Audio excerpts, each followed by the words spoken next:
Chères étudiantes, chers étudiants, chers collègues, je crois que nous avons déjà 10 minutes de retard, si je regarde bien le programme, 15 minutes. Et comme ma fonction va être limitée à faire respecter le temps de parole, je vais essayer d'exercer cette responsabilité de la manière la plus exigeante possible. Merci à Loïc, à Gaël, à Penny pour l'organisation de ce colloque qui est faussement technique et faussement procédural, puisqu'on l'a vite compris, il y a des enjeux de politique judiciaire qui vont se poser, des enjeux systémiques d'organisation même du système juridictionnel de l'Union, et d'équilibre de pouvoir au sein même de cette cour, et surtout des questions absolument passionnantes sur l'évolution du dialogue des juges, qui est un vieux sujet. Moi-même étudiant sur ces bancs il y a quelques années, on commençait tout juste à en parler. Bon, depuis, on l'a pratiqué. Et puis, on va essayer de traiter tout cela, puisque évidemment, il y a une dimension prospective qui est extrêmement forte, et c'est sans doute là le plus délicat, puisqu'on a vu déjà des réformes qui ne sont pas allées jusqu'au bout, on est revenu en arrière. Donc, à voir comment ça va évoluer, mais on va essayer de le traiter avec l'expérience aussi. Et c'est une très bonne chose. Alors, programme de ce matin, 3 interventions. D'abord, Antoine Pétel, docteur en droit de cette université, membre de l'EDIEC, qui va intervenir d'ici 15 secondes sur le processus décisionnel de la réforme. Puis Didon Foster, que je salue, qui interviendra un peu plus tard, 20 minutes plus tard, sur l'évolution de la relation entre le tribunal de l'Union et la Cour de justice. Et enfin, Penny Kettersi, à 11h, sur les contours de la répartition de la compétence préjudicielle entre le tribunal de l'Union et la Cour de justice. Pourquoi je tiens à ce qu'on respecte les horaires? Pour qu'on puisse discuter et échanger. Je crois que ça, c'est le point le plus important. Donc, sans plus tarder, Antoine, je vous passe la parole. Merci, professeur. Est-ce que vous m'entendez bien? À mon tour de remercier déjà l'équipe scientifique et administrative pour l'organisation de ce colloque et leur invitation à intervenir donc sur le processus décisionnel de la réforme.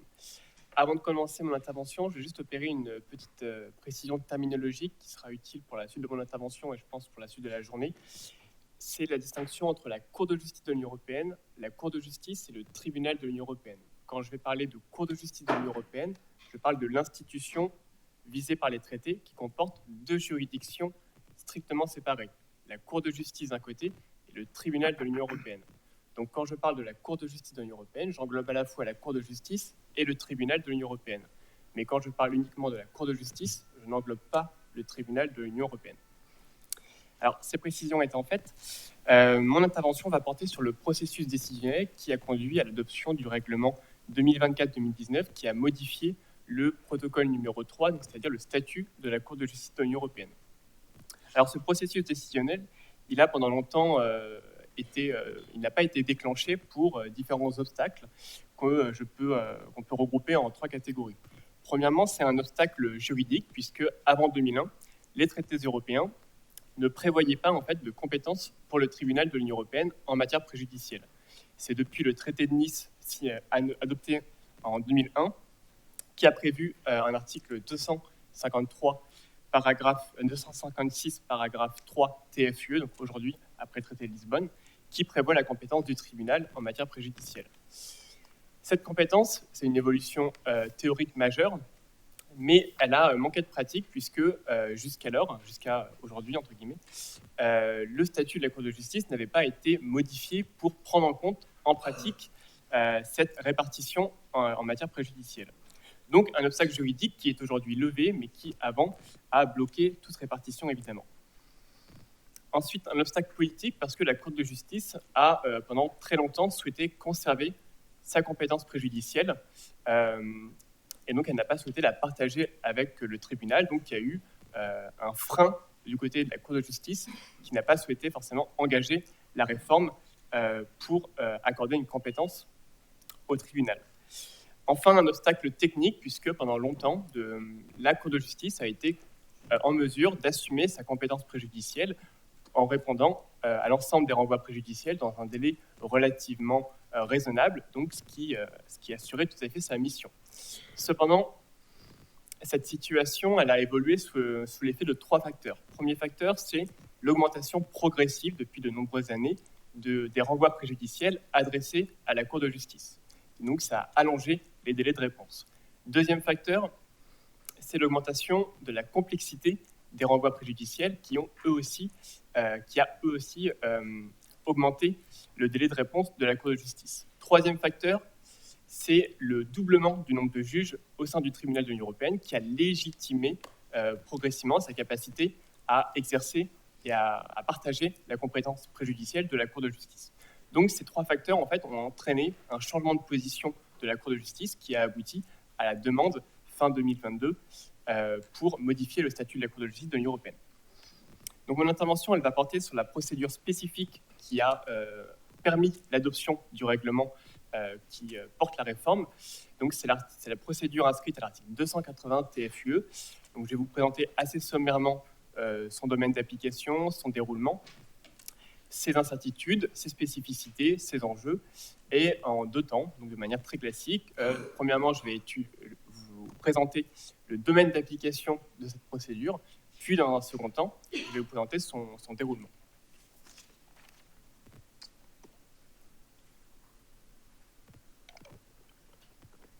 Alors, concernant le domaine d'application de la procédure de l'article 280 TFUE, on peut noter un paradoxe assez évident. Premièrement, c'est une procédure qui s'applique à un périmètre extrêmement limité. Donc, il s'applique juste à une partie des règles applicables à la Cour de justice de l'Union européenne. Cependant, la portée des modifications susceptibles d'être apportées à travers l'article 280 TFUE sont extrêmement importantes. Donc, on a un paradoxe là-dessus.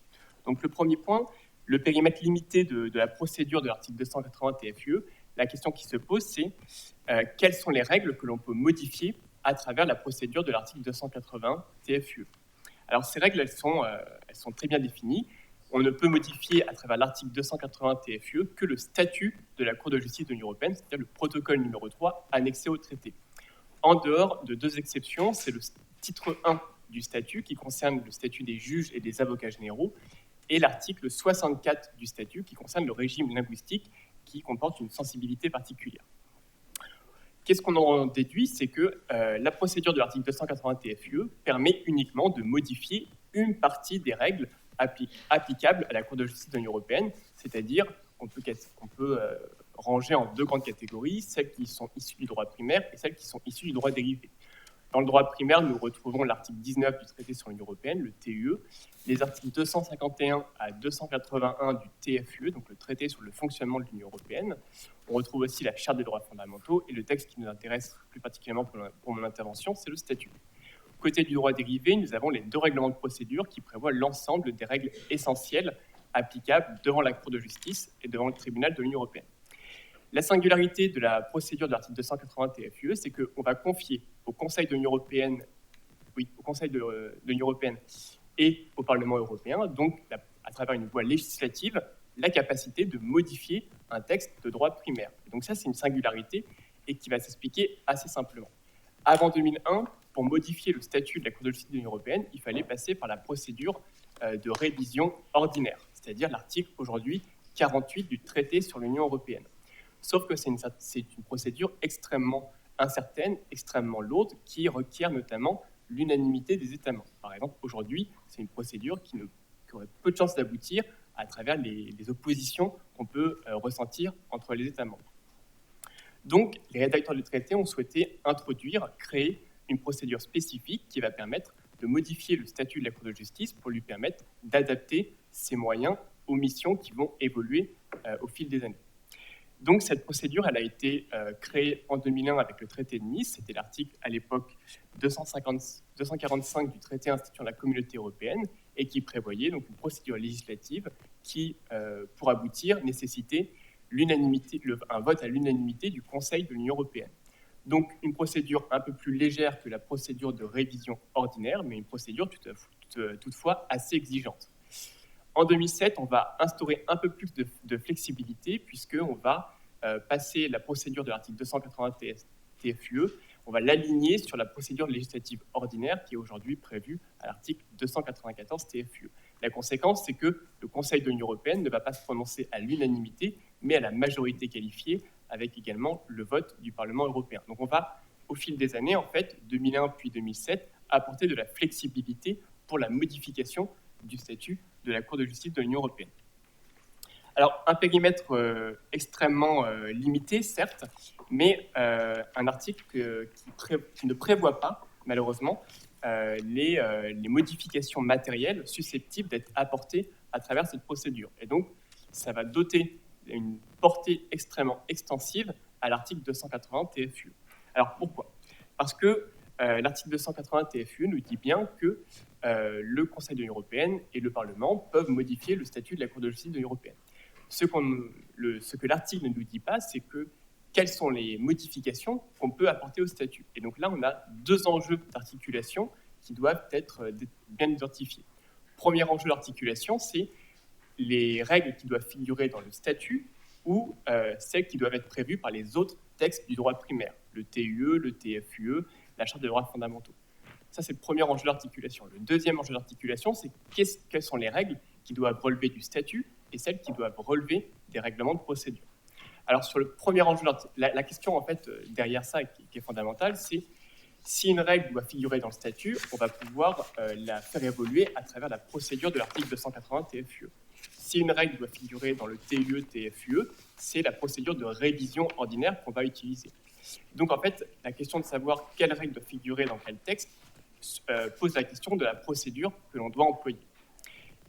Pour le premier enjeu d'articulation, donc, malheureusement, les traités sont assez silencieux sur ces deux enjeux de répartition.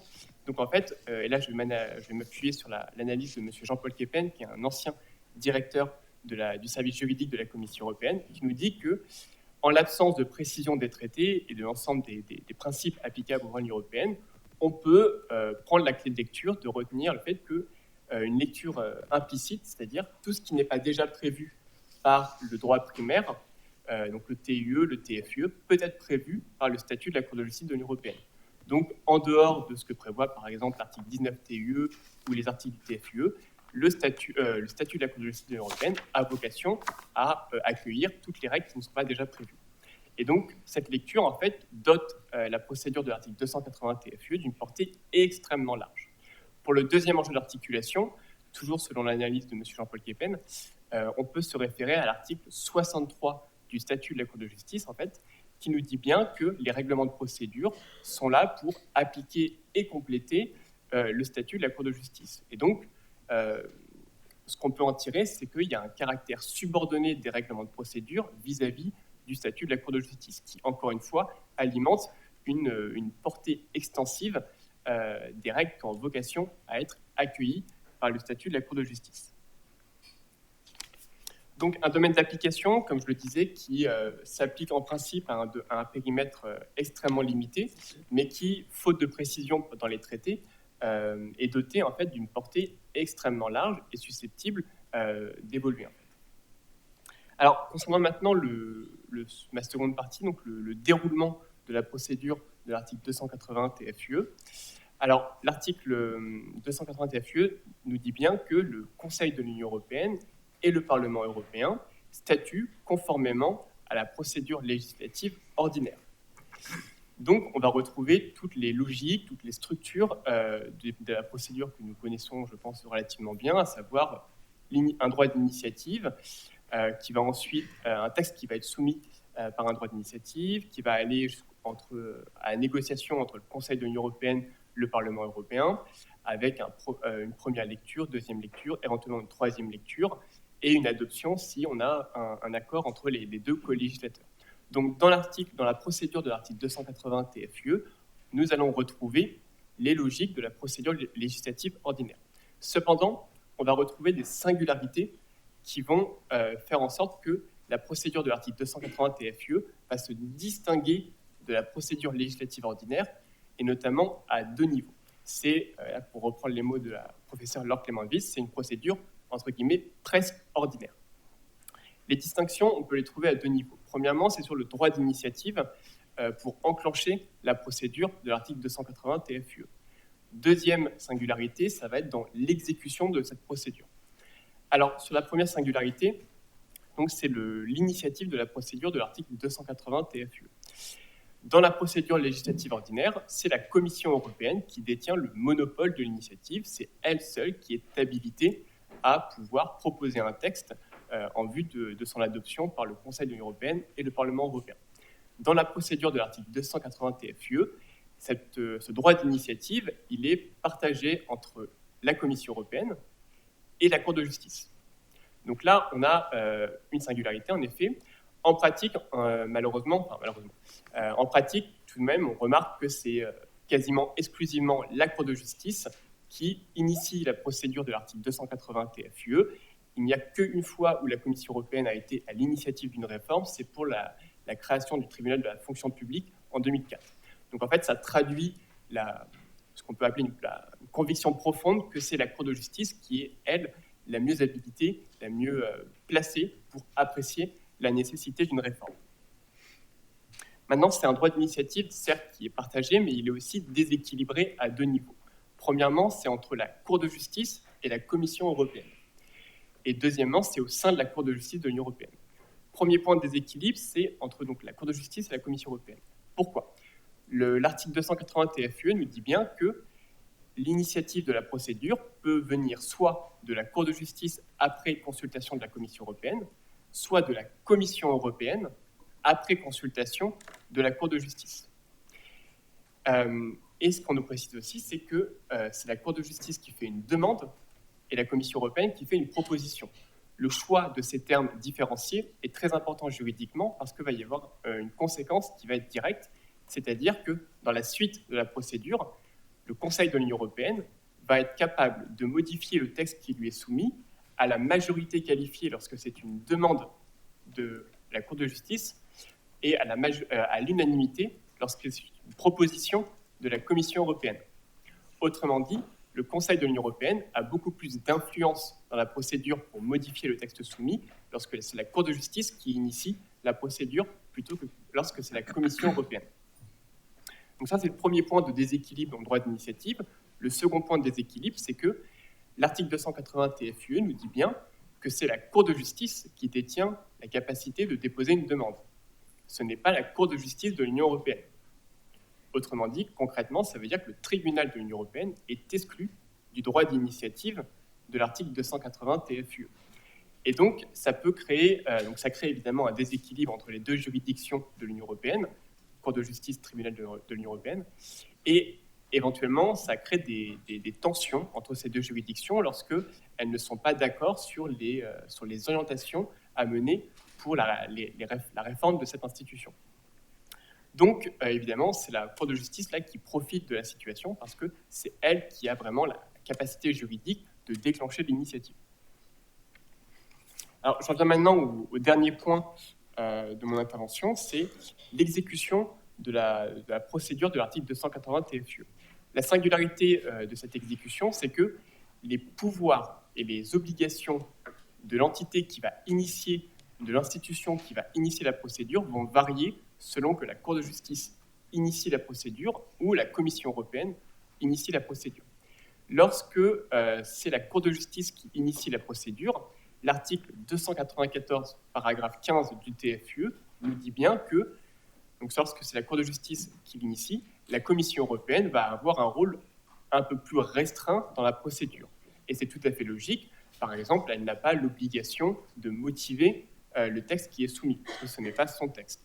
Elle n'a pas forcément non plus l'obligation de se justifier auprès du Conseil de l'Union européenne et du Parlement européen. Cependant, ce que l'on ne sait pas, ce que les traités ne nous disent pas, c'est quels sont les pouvoirs accordés à la Cour de justice lorsqu'elle initie la procédure. On ne sait pas, par exemple, si elle a les mêmes compétences que la Commission européenne, c'est-à-dire qu'elle peut, par exemple, retirer sa demande lorsqu'elle voit que les négociations ne vont pas dans le sens qu'elle souhaitait initialement. On ne sait pas non plus si elle a le droit de participer aux négociations au sein du Parlement européen ou du Conseil de l'Union européenne. Le silence des traités se comprend aisément parce que s'ils accordaient un rôle plus important que la simple initiative à la Cour de justice, en fait, des divergences d'interprétation seraient sûrement arrivées et la Cour de justice se serait trouvée dans une situation très délicate puisqu'elle aurait été à la fois partie à un litige et l'institution qui aurait été chargée de régler ce litige in fine. Donc, c'est ce qu'on peut en fait retenir de ce silence des traités, c'est qu'il y a une volonté en fait de ne pas accorder un rôle plus important à la Cour de justice quand elle initie la procédure en raison de sa particularité. Dans tous les cas, en pratique, l'enjeu est un petit peu moindre parce que, comme je l'ai dit juste avant, lorsque la Cour de justice demande à déclencher la procédure de l'article 280 TFUE, le Conseil de l'Union européenne peut, par une majorité qualifiée, ce qui laisse quand même pas mal de marge de manœuvre, modifier le texte qui lui est soumis. Alors ça, c'est pour le premier scénario, la Cour de justice enclenche la procédure. Deuxième scénario, c'est la Commission européenne qui enclenche la procédure, et dans ce cas-là, l'article 294 prévoit bien que, l'article 280 TFUE prévoit que la Commission européenne jouit des mêmes droits et des obligations qui sont les siennes dans le cadre de la procédure législative ordinaire.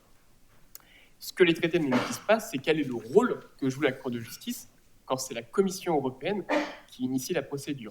Est-ce que la Cour de justice, au-delà de sa consultation qui est juridiquement prévue, les traités en fait, ne précisent pas le rôle de la Cour de justice. Donc, quand on a cette lecture formelle des traités, on voit que le rôle de la Cour de justice est extrêmement réduit dans l'exécution de la procédure. Toutefois, il faut quand même nuancer un petit peu cette approche formelle parce que, de manière informelle, la Cour de justice, le tribunal de l'Union européenne, à travers leur président de juridiction, sont pleinement impliqués dans les négociations. Et c'est pour ça qu'on pourrait parler non pas de trilogue dans la négociation de l'article 280 TFUE, mais plutôt de quadrilogue avec la Cour de justice de l'Union européenne, la Commission européenne, le Conseil de l'Union européenne et le Parlement européen. Donc c'est vraiment un quadrilogue, une négociation à quatre qui permet aux présidents de juridiction d'exprimer leur point de vue, de montrer les lignes rouges et de peser un petit peu sur les négociations. Je vous remercie.